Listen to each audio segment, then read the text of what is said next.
What is up? Welcome back to the channel. We are here with a friend of ours, a new friend of ours, Sito.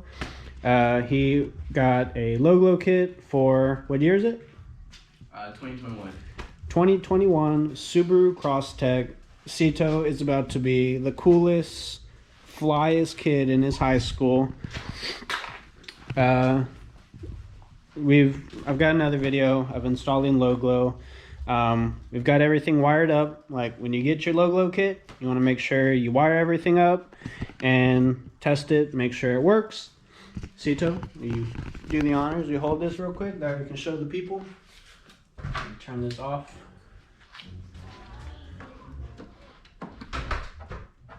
And then negative switch.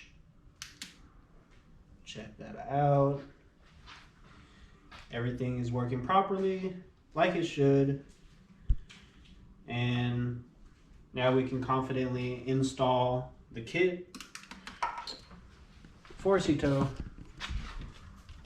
I do want to put out like a disclosure.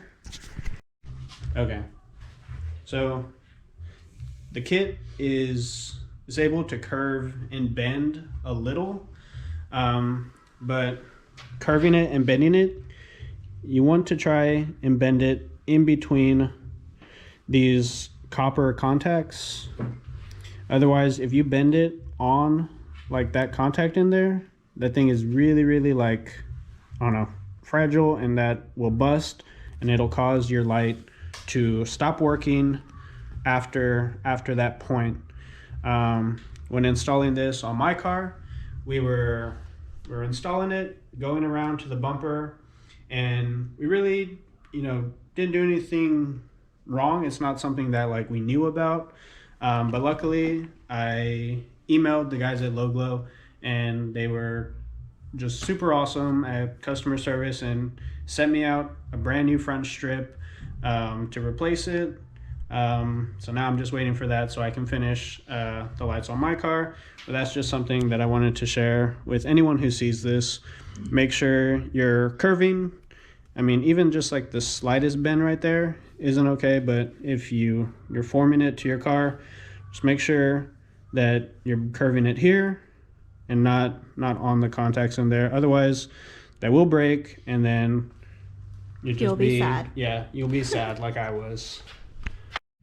Okay, got Sito's car all jacked up, tires are off all the way around. Now what we're going to do is remove all these little fasteners here, drop down the liner.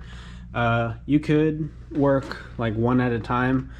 We've done it that way. I'm gonna try doing it all the way around and just see if that saves us some time.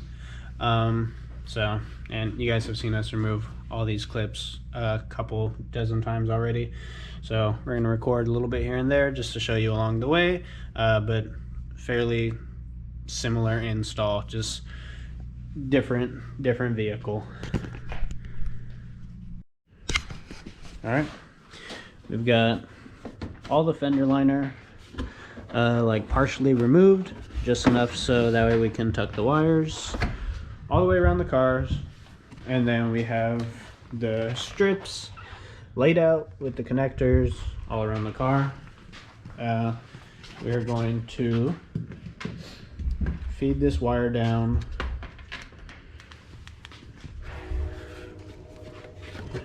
right, I don't know, right down here.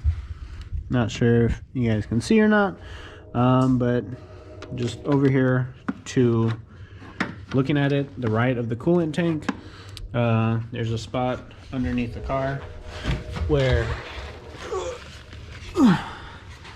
right back here, like, I don't know, this little like tow hook is right down there. Come down and then we'll tack up the wire nicely to this underguard, meet here in the middle, and then install the kit. But just giving you guys a little peek. All right, so here's where last left off. Got the wire coming down through here, and then we lowered this front skid plate, and then running the wire just across the top of it, and then we used a step-up drill bit to just widen out these holes here, so that way that Y connector is up here and it's just feeding down, and we'll be able to pull whatever we need and then hook it up to the strips and then just run it along. You think we should we'll probably like 3M it down up here, just so A little that zip way tie. You know, the 3M zip tie. yeah. So that's Fully sweet. Secured. That's a nice, the things that we've learned after installing these. Yeah, it's one. Three till. Hours later, we have completed, we have tucked away all the wires. Really, there's no right or wrong way to do it. You don't need to completely remove the fender liners. Just a few clips along, and then you can run the wires too. This is where mounted the strip. It's just on the inside under part, and then underneath in the rear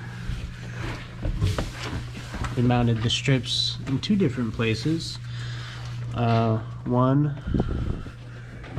I don't know, right here, to the rear of the exhaust muffler, and then one on the forward part of it.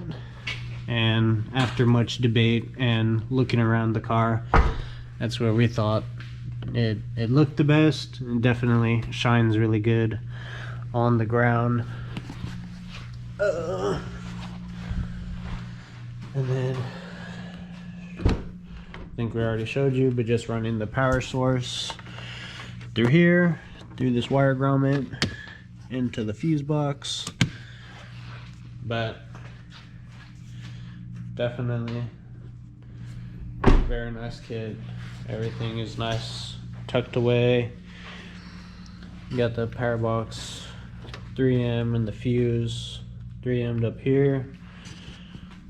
Sito, what do you think of it? Awesome. Sick. Thanks, man. Well, hopefully you guys picked up something from this video, and hopefully it'll help you install something on your Crosstrek or just whatever other kind of vehicle you have.